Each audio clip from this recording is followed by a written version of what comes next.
Good morning.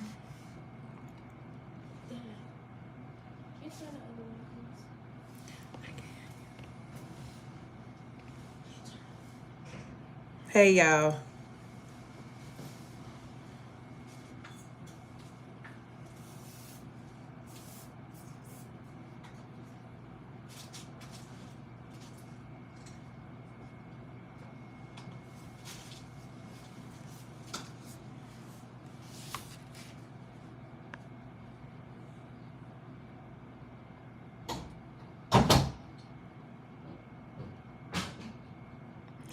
I can hear everything through these AirPods. Good morning. I thought they were to cancel out noise, but I can hear everything. Good morning, good morning, good morning. Come on in the room.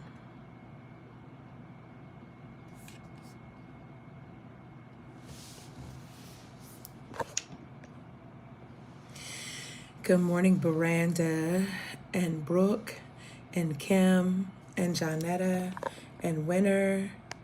Good morning, Antoinette, Yolanda, Tamil and Lori and Renee and Linda and Dana and Mia. Good morning, good morning. Good morning. Good morning, Natasha and Leah and Rihanna. So as you all can see, I am on location yet again. Yet again, my family with me. I'm debating if I should take these AirPods out because it makes me hear an echo. And also my family is sleeping good, some of them anyway. And they getting that good snoring. And the baby girl is moving around because she about her food. Is she trying to go get her breakfast? And so, as is my commitment to both, I'm attempting to go live in the same space, in the same room, when usually I have my own space. But nevertheless, here we are.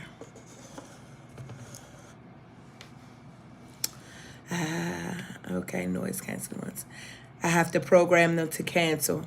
Okay, well, I'm going to just take them out.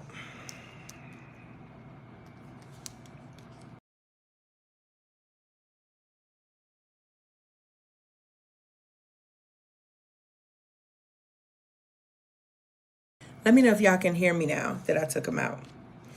Before I continue, just somebody let me know if you can still hear me. I'm going to wait a second to see if you can still hear me. Test, test, 1, 2.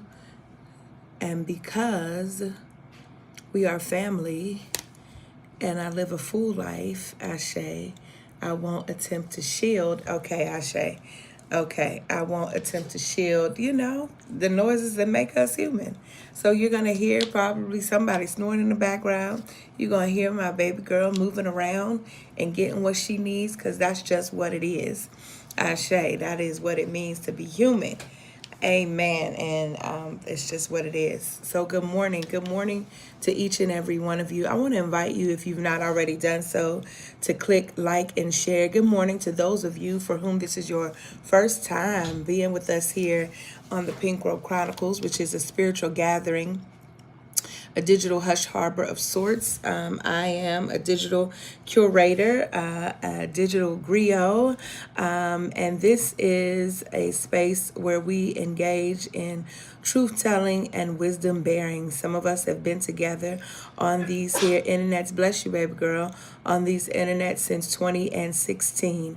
And so we welcome you to this space where we engage in very strong talk about various kinds of various sacred texts. I also want to invite those of you upon after we finish here on Pink Robe Chronicles, we go over to a private area, which is our subscription community called The Clearing. And so I want to invite you, if you've been, wanting to become a part of The Clearing for a while, there is a monthly fee. It is what I consider to be nominal, which is modest. I have posted the link to become a part of that community right there in YouTube, and I'm now posting it right here on the timeline on Facebook. And I invite you to go ahead and do it now, subscribe now, so that at the end, when we head over to our private space, I can just click and be able to see that you've joined and email you the link so that you can come on in. And it is a space where we talk back to the text, Ashe, where we can have a little bit more conversation in depth, and you can spend some time with me and other folks. Although this morning our time over in The Clearing will not be its usual, which is usually like about 90 minutes. It'll be abbreviated because I need to get up from where I am and get back to where I need to be. Amen and Ashe. So welcome. If you have not already liked our YouTube page, The Pink Robe Chronicles, I want to invite you to do so, to go ahead and like that page right now. And if you have not already liked here on Facebook and shared, I want to invite you to do so now. Good morning to those of you that I've not had an opportunity to say good morning to. Good morning, Ardella. Good morning, Glency and Shayla. Good morning, Tracy and Margaretta. Good morning, Naisha and Nicole. Good morning. Good morning to all of you. Good morning. Good morning, good morning, good morning. Come on into the space. Good morning, Gail and Jamie. Good morning, good morning, good morning, good morning. Good morning, good morning, good morning.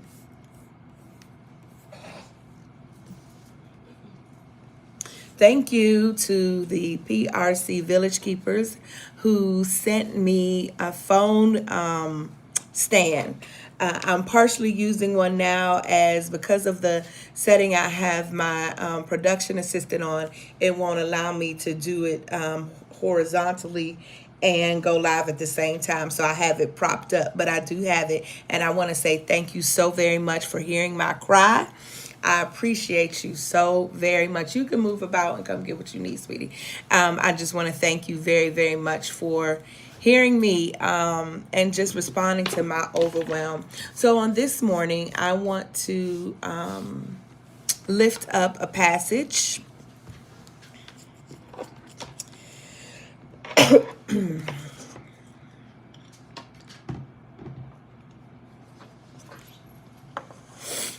I want to lift up the passage that is found in the book of Hebrews. Good morning, Daniel. Good morning, Pamela and Jacqueline. That is found in the book of Hebrews, chapter 11, verse 13. It is my plan to move and to deal with this text, but you know how it gets. Good morning, Ivory. Hebrews 11, chapter 11, verse 13 reads the following.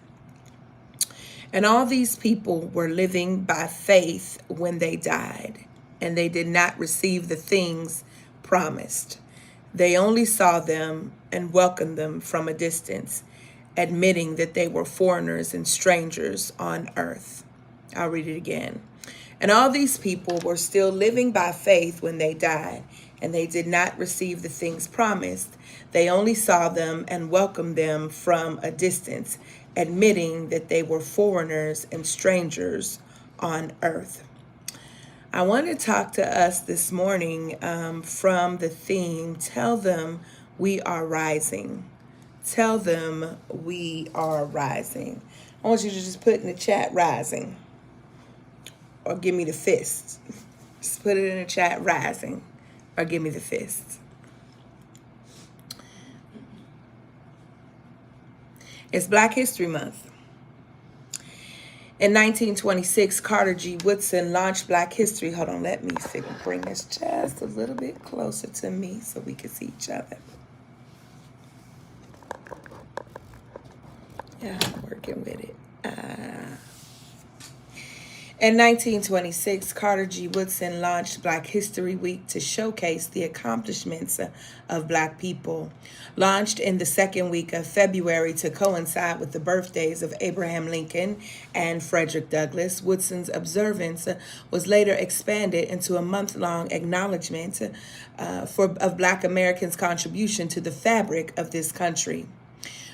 According to information obtained from the NAACP website about Woodson's life, quote, he overcame early obstacles to become a prominent historian and author of several notable books. He was born to parents who were formerly enslaved and by law were not able to read or write. He helped out on the family farm when he was young, and as a teen worked in the coal mines of West Virginia to help support his father's meager income. Hungry for education, he was largely self-taught and mastered common school subjects by age 17. Entering high school at the age of 20, Woodson completed his diploma in less than 2 years, end quote. Woodson worked as a teacher and a school principal before obtaining a bachelor's degree in literature from Berea College in Kentucky. The same site says that after graduating from college, he became a school supervisor in the Philippines and later traveled throughout Europe and Asia. In addition to earning a master's degree from the University of Chicago, Woodson became the second Black American after W.E.B. Du Bois to earn a Ph.D. degree from Harvard University. He joined then the faculty of Howard University, eventually serving as Dean of the College of Arts and Sciences. After being barred from attending the American Historical Association conferences, despite being a dues-paying member, Woodson believed that the white-dominated historical profession had little interest in Black history. He saw African American contributions, quote, overlooked, ignored, and even suppressed by the writers of history textbooks and the teachers who used them, end quote. For Black scholars, he said, to study and preserve Black history, it was realized that Woodson would have to create a separate institutional structure. Pause. This is just coming to me as I'm reading out loud. It's different when I'm typing it, but as I'm reading it, I want to connect this back to last week when I asked the question, why we stay. Even when we've created institutions, when we've created systems, right? Because we were not afforded opportunities, but how when we don't have the foresight or remain complacent in our captivity, so as we get stuck and remaining in those institutions as a result of hidden loyalties. What Woodson is being suggested here was that Woodson did not have a hidden loyalty to the system of academia, nor to Harvard or any other system that would not identify his contributions and the contributions of his people. So as a result, he realized that he would have to create a separate institutional structure. With funding from several philanthropic foundations, Woodson founded the Association for the Study of Negro Life and History, also known as ASNLH. Now, I want to just say this. I have an article published in Fire in the journal that is the journal that comes out of the Association for the Study of Negro Life and History. And when I went through recently, well, not recently, but two years ago, when my portfolio was being reviewed, it has been revealed to me that there were one or two colleagues who brought with them to a meeting other journals to say that these are the journals that they consider reputable, and they are not the Association for the Study of Negro Life and History, upon which one of my articles is published. Why do we stay?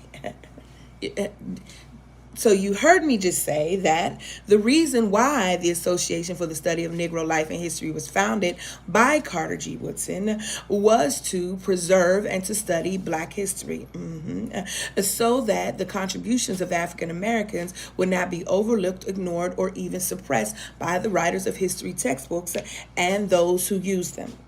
And I'm telling you that even today, in the big year of 20 and well, then it was 20 and 21, that there are those of the different persuasion who, and probably those of the same, who suggest that this scholarly journal that is associated with the Association for the Study of Negro Life and History is not valid, is not worthy enough. And this is what Patricia Hill Collins was speaking of when she talks about these knowledge validation systems. I just needed to speak that, right, Ashe? So the next year, he founded this in 1915 in Chicago, describing its mission as, quote, listen to the mission of the association, describing its mission as the scientific study of the neglected aspects of Negro life and history. The next year, he started the scholarly journal of Negro history, which is published to this day under the name Journal of African American History. On this weekend, I was invited to Savannah State University by the descendants of Major Richard Wright Sr., the founder of Savannah State University, as the keynote speaker in an observance of National Freedom Day. In the mid-20th century, Major Richard Robert Wright Sr., born into slavery and freed after the Civil War, believed that there should be a day when freedom for all Americans is celebrated. Wright invited national and local leaders to meet in Philadelphia in order to make plans to designate February 1 as an annual memorial to the signing of the 13th Amendment to the U.S. Constitution by President Abraham Lincoln. 1 year after Wright's death in 1947, both houses of the U.S. Congress passed a bill to make February 1st National Freedom Day. How many of you know or are familiar of National Freedom Day? I'm asking because I was not, only until I knew before getting this invitation, but it was not something readily shared. The holiday proclamation was signed into law on June 30th, 1948 by President Harry Truman. It was the forerunner to Black History. So Black History, the month-long celebration recognized in 1976, and the recognition of Black History had been initiated, of course, by historian Carter G. Woodson in 1926. National Freedom Day then, February 1st, so we'll never miss it again. National Freedom Day is a United States observance on February 1, honoring the signing by President Abraham Lincoln of a joint House and Senate resolution that later ratified as the 13th Amendment to the U.S. Constitution. President Lincoln signed the amendment abolishing slavery on February 1st, 1865, although it was not ratified by the states earlier. Pause.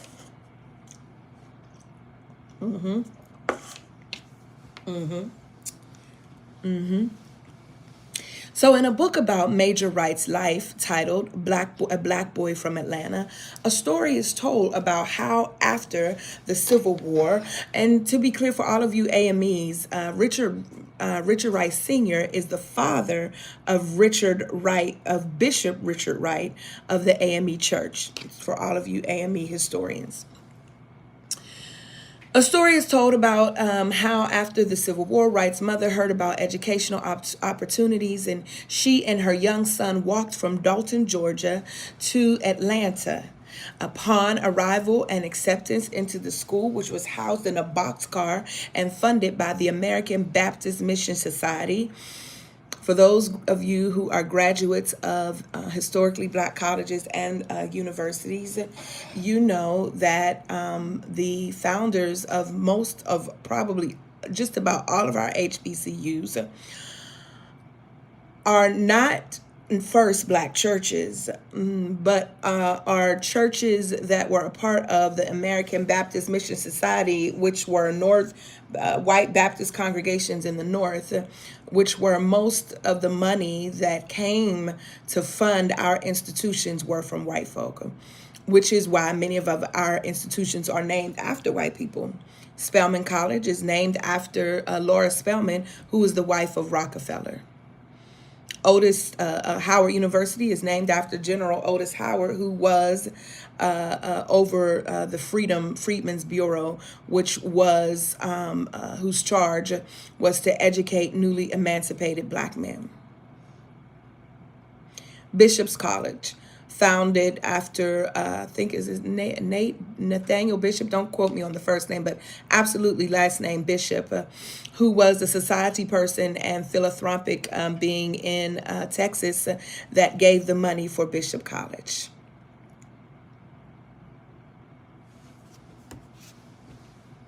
So just stay with me because I'm really taking my time with this one because I'm acknowledging that we are she go, oh, Renee, I forgot she does go to Savannah State. Well, I was there.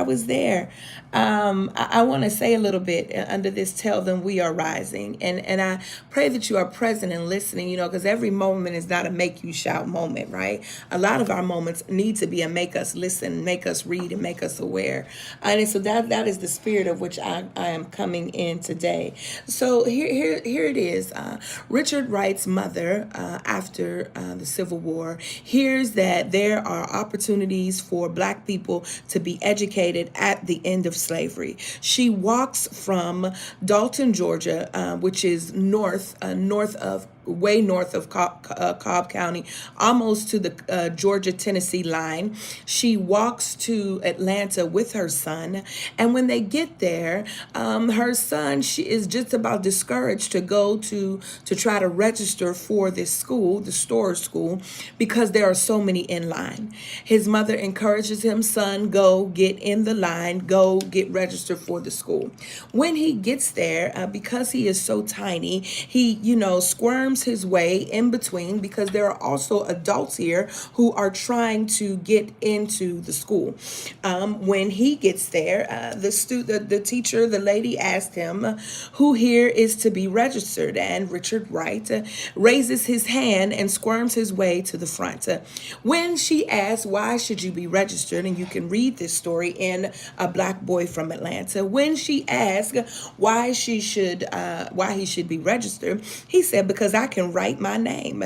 Now, this is a little black boy right after the Civil War, which means that his mother put her own life and the life of her son, but more so her life on the line for teaching him how to read and to write. And so Richard writes his name on his little chalkboard pad, and the story says that some of the adults took off their glasses and tears were streaming down their eyes because they saw that this little boy could write his name. Richard then was accepted into the school. Because the Storrs School, had outgrown its building, money was sent from the American Mission Baptist Society that they would get another kind of structure. That structure was a boxcar, like a train container, a boxcar. And it was here that Richard Wright and others began their education. It says it had over 1,000 students who were learning how to read and write, and some for the first time as adults. Well, when General Otis Howard of the Freedmen's Bureau, of course, this is the one who was in charge of educating Negroes, newly freed Negroes, mainly Negro men. Again, General Howard, for whom Howard University is named after. And for those of you who are Howard alums, those of you who are familiar with the campus, you will know that the Freedmen's Bureau building that is housed in Washington, D.C., on the campus of Howard University, is now where the School of Communication is. It's the school that I graduated from. It is where the School of Communication is housed, along with WHUR radio station. That is the initial Freedmen's Bureau, that building on the campus of Howard University. And so General Otis Howard goes over to young Richard Wright as he is assessing what is happening, as he's looking over to see how their monies are being used, as because he's looking over to see how the program is happening, what's going on with the program, how students are being taught. And history suggests, history tells us that he goes over to Richard Wright and he says, what should I tell them? What should I tell the people up north is happening here? What should I tell the people up north is happening down here? And history in the family document that young Richard Wright said, tell them we are rising.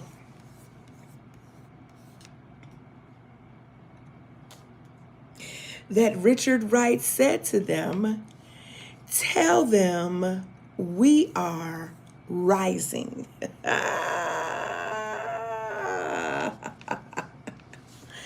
Tell them we are rising. Get into it. That this young man tells the white general who says, what should I tell the people up north that's happening down here? What should I tell them about what you are doing, what you're experiencing? And the boy, Richard Wright, said, who would become the founder of Savannah State University, says, tell them we're rising. My research area and my teaching sweet spot lives at the intersections of Black religion and digital technology. I've published a few articles, and of course, because you're here, curate this weekly live stream, Pink Robe Chronicles, here on YouTube and Facebook. Hence, it is fitting that I situate Wright's response, listen clearly, as an Afrofuturist, emancipatory, spiritual technology. I situate a Wright's response, tell them we are rising, as an Afrofuturist, emancipatory, and spiritual technology. Come on. Dr. Erica Galt defines spiritual technologies as spirit-centered techniques, skills, and processes like laying on of hands, prophecy, and conjuring. And these are used as tools and to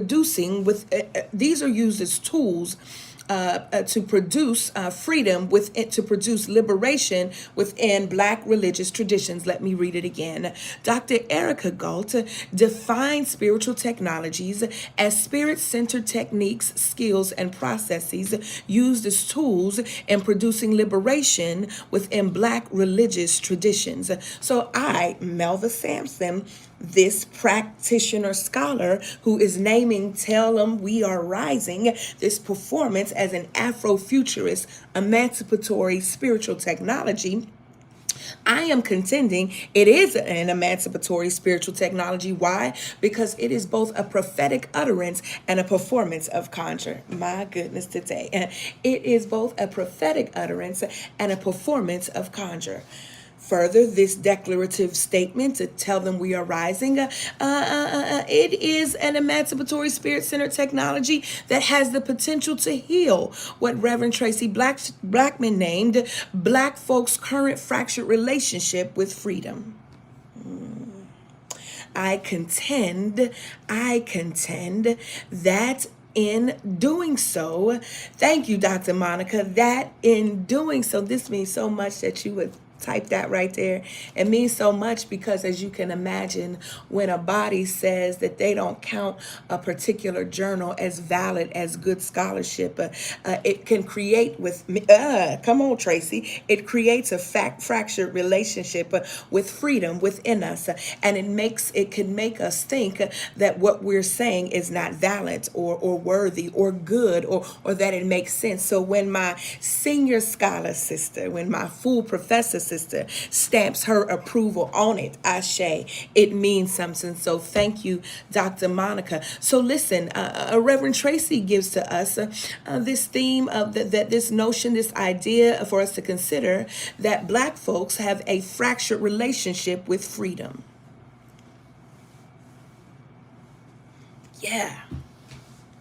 So let me run it back. That Wright's declarative statement, tell him we're rising, is an Afrofuturist, emancipatory, spirit-centered technology that has the potential to heal our fractured relationship with freedom. And I contend that in doing so, this emancipatory, spirit-centered technology can free us from the pathological need to be excellent Negroes. That is, to free us from Black excellence and aid us into embracing Black diligence, which I define Black diligence as a careful and persistent effort toward the liberation of all Black people.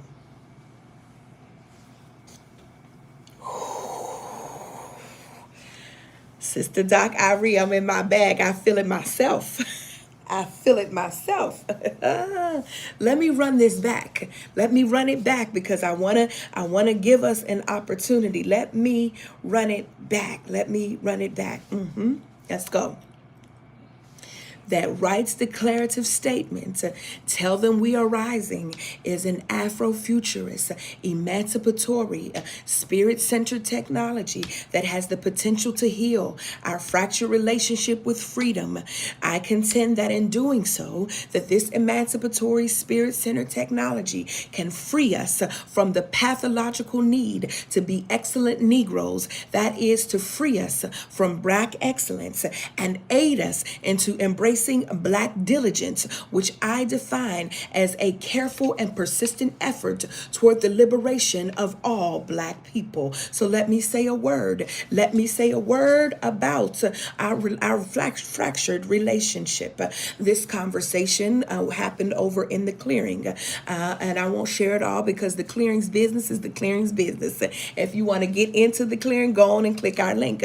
We don't share outwardly what takes place in the clearing because it's a digital hush harbor. And if you know anything about the digital hush harbor, what you know is it is the space that our ancestors stole away to. It is the space where they could be, where they could engage beyond the gaze of those who own them. So I'm not going to give you the entire conversation, but this was so important of what was shared with us, this idea of a fractured relationship with freedom. So here is my idea about what a fractured relationship with freedom looks like. And we have a fractured relationship with freedom because we are beholden to the pathology of excellence. A pathology, you know, is something that is harmful, is something that is problematic, a systematic way of doing something that is problematic, that yields harm. Excellence, then, is an element of perceived self-preservation. It is an element that is killing us because in an attempt to be excellent, we are attempting to appease norms that were never designed for us. We want to show a body and or a system that has already degraded and dehumanized us. We want to prove to them our humanity, and so in proving our humanity, we then attempt to be excellent.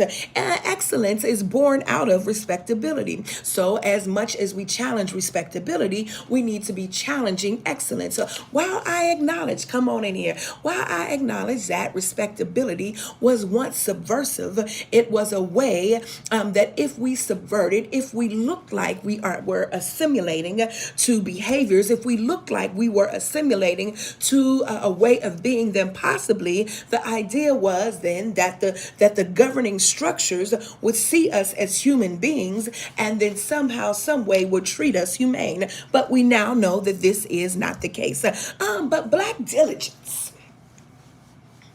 Black diligence, then, we've always known Black diligence because it has been our consistent, our perpetual effort to do a thing. Excellence gets us really nowhere. It might make us feel good temporarily, but after we stop feeling good, most of us die.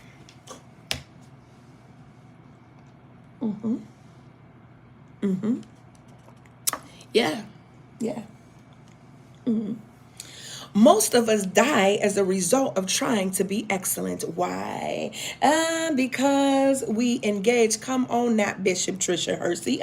Because we engage in grind culture. We are participatory in capitalistic systems, including the academy, including the church, and yes, including the Black church, wherein we think that in order to produce, that we have to create something new, that we have to work ourselves at these ridiculous paces, that we have to be isolated, that we have to then press so that a body that is unaware, that doesn't even affirm our history, could then validate us and tell us that we belong, so that we can move through these systems to obtain a credential. So after we achieve excellence, I want to let you know that it is very true and very real that some of us die. I don't mean figuratively, I mean literally die from exhaustion. From the toxicity that has been trapped within with no way to get it out. Yeah. And so this fractured relationship with freedom that is predicated on excellence. Another way, another, and I haven't even gotten to the text yet, so this is going to be a two-parter for sure. Another way that we can clock, hey Leah, that we can clock our fractured relationship with freedom is by the way, hey Akila, is by the way that we govern our institutions. The way that we govern our institutions. This last week, I wrote a series of posts on my Facebook timeline, and I'm going to read them here again in your hearing. Last week, I wrote that I've been reflecting on Sunday's sermon, last Sunday's, Why Do We Stay? And my good sis dropped something in our group chat that is worth a public share. Because I sense we're all trying to get free from something. She said, quote, alignment and misalignment is never a mystery when we're standing beside someone paying attention. It's hard to accept when love ain't enough. Misalignment breaks us, end quote. For those who stay connected to these institutions and these systems, for those who stay spiritually and emotionally misaligned with systems, conventions, and other entities, it's killing you, not just figuratively, but literally. And no need for us to give the case to God and say because God has called us to be in a place, it's killing you. And this is not the God that I serve. Later on that week, I also penned, quote, I quote myself, quote, yeah, our institutions need major overhauls. The Black church and HBCUs need courageous, thoughtful, transparent, inclusive, community-minded, Afrocentric, Afrofuturists, and innovative leaders. If you have held a leadership position for more than 20 years, it's time to pass the baton. You've become a stumbling block to growth, working from a model that is no longer viable. And also, the Black church leadership model is no longer effective or efficient. And those of you who sit on HBCU boards that work from the same models are the problem. You run our HBCUs into the ground like you run your churches into the ground. We need fresh insight. We need alignment. We need women. We need trans and queer folks. We need non-PhD folk for this next iteration. We need to shift or we won't make it. We'll make an idol out of nostalgia because all we will have are our memories. And to be clear, when the universities lose their accreditation, it also affects the validity of its degree holders. Wake up, y'all. It's the bottom of the ninth, and it's 2 outs, and the pitcher is up to bat. What am I saying here? That the problem The problem with our fractured relationship with freedom is that in this attempt to be excellent, because excellent is a two-sided coin. Excellent is mostly about getting ahead, and what our institutions and those who have let our institutions engage in are the wicked ways of those who oppress them.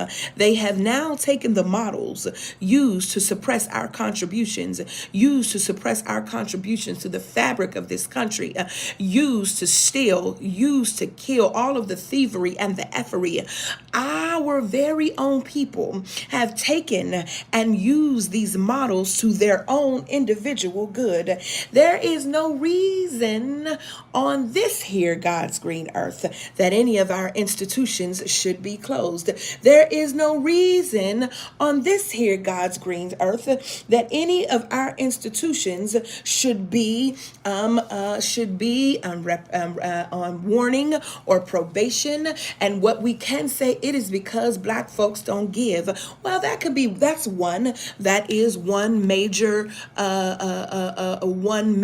insight to offer, the ways in which Black folk, because of our need, because of our persistent, as I heard one scholar say, persistent traumatic slave syndrome, not post, but persistent, our desire to participate so deeply in capitalism, our desire for materialism. There is a way in our taking on of individualism.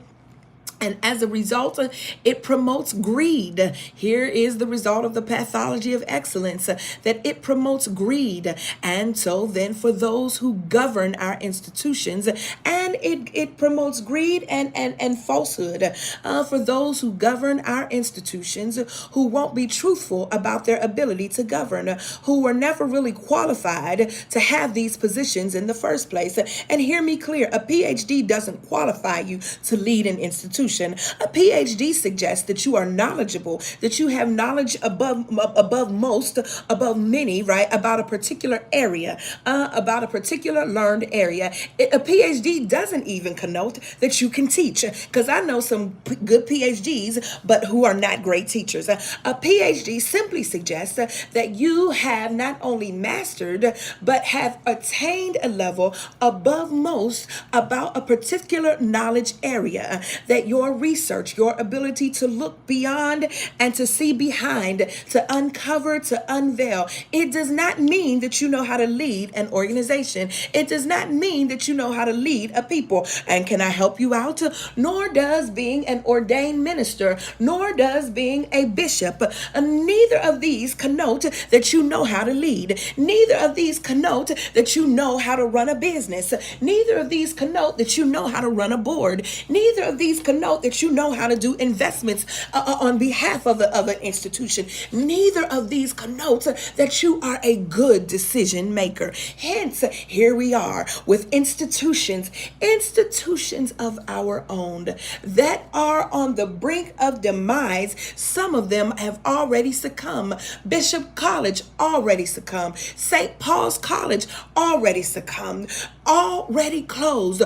Morris Brown just receiving its accreditation back after 20 years, and their accreditation is coming through TRACS, which is a voluntary, non-profit, self-governing Christian accrediting body that does not have the same weight and or traction as SACS. So when St. Augustine's loses its accreditation in 2023, when Bennett College goes and gets their accreditation via TRACS, all of these institutions were cited as a result of what? Not having adequate financial and board governance. Each of these HBCUs that have either closed or have been cited by SACS, including my own alma mater, Virginia Union University, is as a result of our inability to govern our boards, and as a result, they would say, of not having the resources to complete audits by CPAs and others. It means basically the two things that either folks folks are in these positions that don't know what they're doing, or thieves are in the land. Hence, to me, it suggests, it further points to our fractured relationship with freedom. That the moment we get free, the moment we have governance over our own institutions, we start stealing and siphoning off, not for the benefit of the whole, friend, because I might just pause and not consider it stealing. It might say it could be reparations, but for the selfish gain, of we got a fraction relationship with freedom.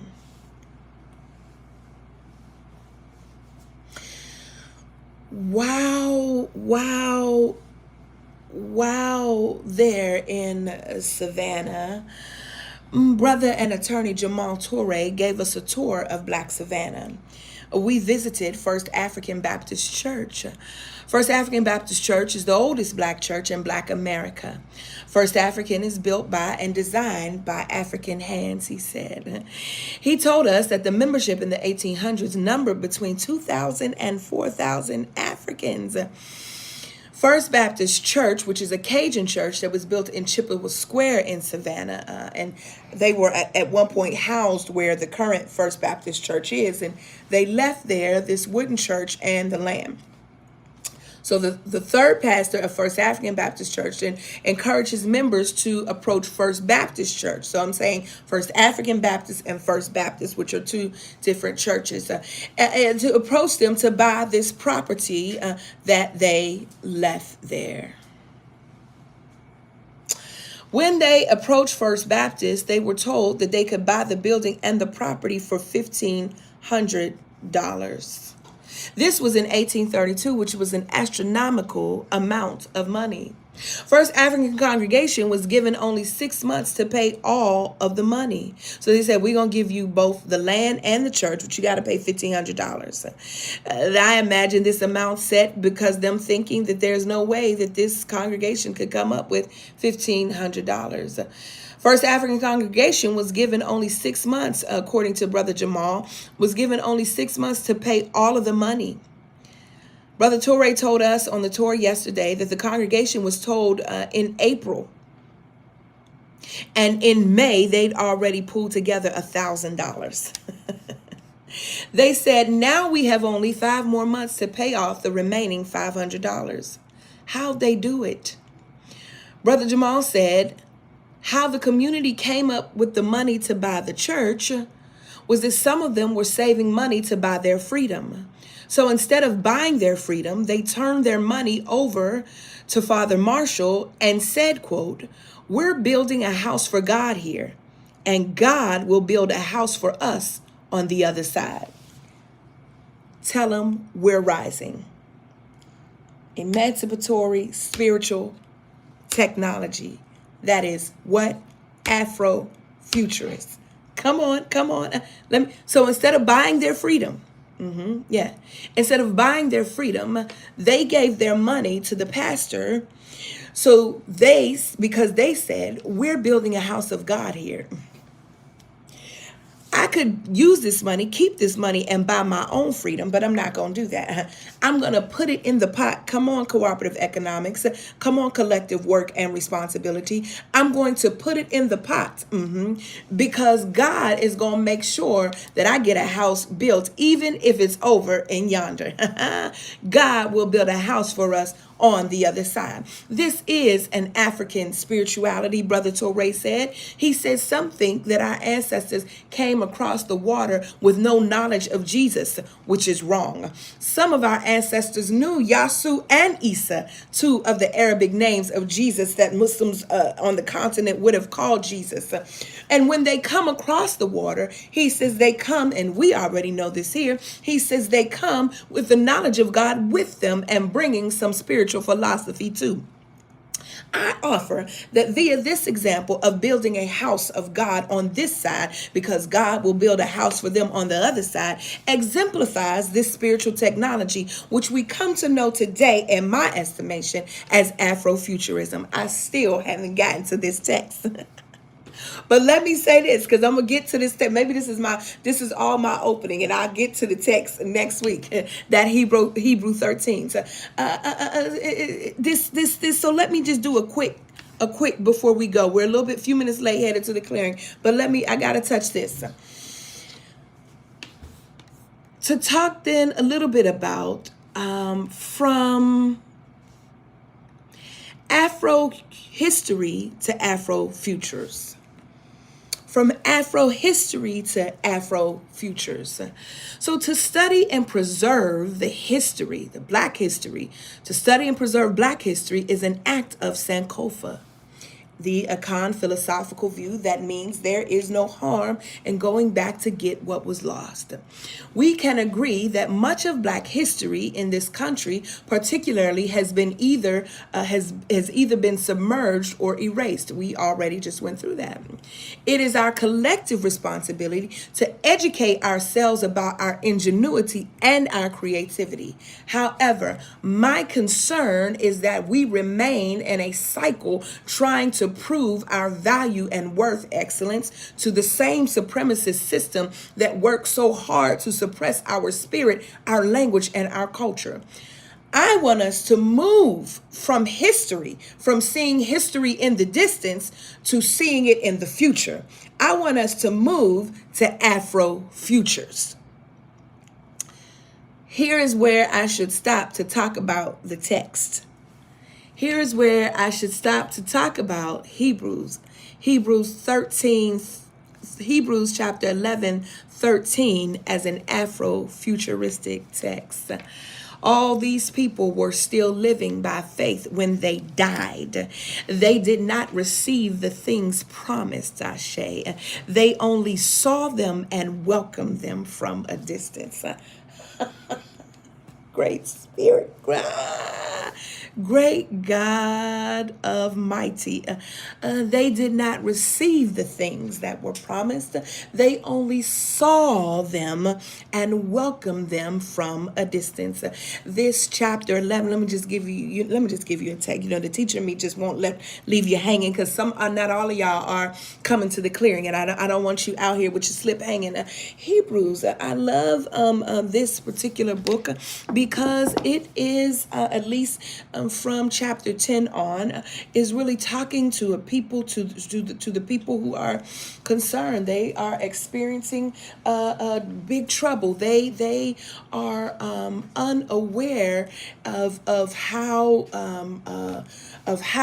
to engage and how to move forward. They are trying to figure out how can they still be okay and be in the midst of this empire. Empire has stolen much of what they have. Empire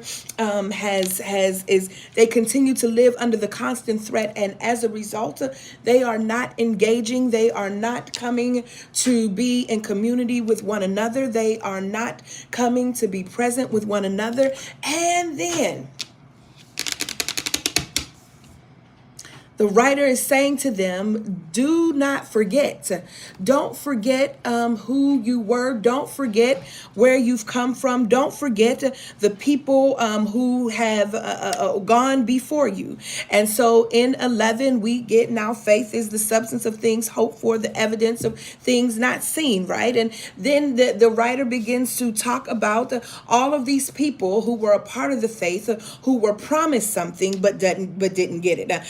Such and such was promised this, but he died in faith. Such and such was promised this, but he died in faith. And then by 11:13, it says that all of these people were still living by faith. When they died, they did not receive the things promised, but they only saw them and welcomed them from a distance, admitting that they were foreigners and strangers on earth. I'm suggesting that this is an Afrofuturist consideration. I am suggesting that we consider the ways in which our ability to see the same way those folks said that I was using my money to save it to buy my freedom because we're building a house of God, but I know that God will build me a house elsewhere is another way of seeing it in the distance. That to move from a black history to black futures, to move from history preserving black history to move from preserving black history, laughing at my family, y'all, to move from preserving black history to lifting up black futures is necessary. So it is a way of honoring and acknowledging unconventional lenses. These theoretical underpinnings, Afrofuturist Itasha Womack, in her work Afrofuturism, Imagination and Humanity, she asked the question, who gets to tell our narratives? And she states, we can write our own stories and have a sense of agency in our own lives. This idea of producing a future is not, per Womack, an emotive inspiration, but it is imagination. For Womack, imagination creates levels of agency. When we have these levels of agency, according to Womack, we then have the ability to shape the world around us. What she is suggesting is that our imaginations have been hijacked. Imagination, then, is foundational to telling our story. It is foundational to storytelling, or to what I call story dreaming. We are often unable to move beyond a world where multiple pandemics are always in play. When our imaginations are hijacked, we become limited in what we can see around us or what is possible. Womack understands imagination then as the extension of the resilience of the human spirit. So imagination, hence diligence, is a core tenet of Afrofuturism. And Afrofuturism is a way of looking at reality through a black cultural lens. It is an artistic aesthetic, but also a method of self-healing and self-liberation. Afrofuturism is an epistemology. It is the belief in black futures. It is a way of knowing and being. Afrofuturism intersects technology, imagination, black culture, liberation, and mysticism. Afrofuturism as an emotive, it's the use of the imagination that is most healing because it helps people transform their circumstances. Imagining oneself in the future helps people create agency. I'm going to stop right there. I'm going to stop right there. I'm going to stop right there. I'm going to stop right there. Ha. Yeah. My. Listen, I am going to put this here in the chat for those of you who want to come on over with us. You could click here in the chat on YouTube and both on Facebook to click the link to join us, to subscribe to our community. It is a monthly subscription, so if you do it, just know it's monthly. So it's not just like for today, it's a monthly subscription to come over with us and to join us for this talk back. I gotta go, y'all. Gots to go. I'm stopping. Yeah, that's it. Hey, my goodness. Run it back. So what were the things for those of you who are not coming into the clearing? One, tell them we are rising. This is the professor and me. Here's your review. That we use Hebrews 11:13. That they died having not received the promise, but they saw the promise in the distance as an example of an Afrofuturist emancipatory spiritual technology. That the same way we hear in Hebrews 11:13 that Richard Wright, founder of Savannah State University, tells General Otis Howard, for whom Howard University is named and was founded, tells him about the circumstances of Black people after the Civil War, This little boy responds to General Howard and says, "Tell them we are rising. I have situated Hebrews 11:13, seeing it in the distance, and tell them we are rising as an emancipatory spiritual technology that helps to heal our fractured relationship with freedom and that renders us free from the pathology of attempting to be excellent Negroes, that in exchange for our desire to be excellent, we will take on the work of being diligent, Black diligence, which is the consistent and perpetual work toward the liberation of all Black people, that the way in which we are able to identify our fractured relationship with freedom is our invasive connections to these systems and structures that bring us harm. I raised an example that two of those structures are these conventions in some of our Black churches, along with the ways that our HBCUs are governed. I proposed that while it is important and necessary for us to consider our history, to preserve our history, that it is equally important for us to recognize and to see things in the distance. I am suggesting that this notion that this this emancipatory spirit-centered technology, this precursor is a precursor for Afrofuturism. That what ultimately Afrofuturism does is allow us to look at life through a Black cultural aesthetic lens, wherein we get to retrieve our imagination from the hands of white supremacy, patriarchy, heterosexism, homophobia, transphobia, and other interlocking systems of oppression, that we can begin to reimagine, because according to Etasha Womack, when we reimagine, then that is what allows us or helps us to create our agency. That's the word. That's the work. And on that, I'm going to see y'all next week.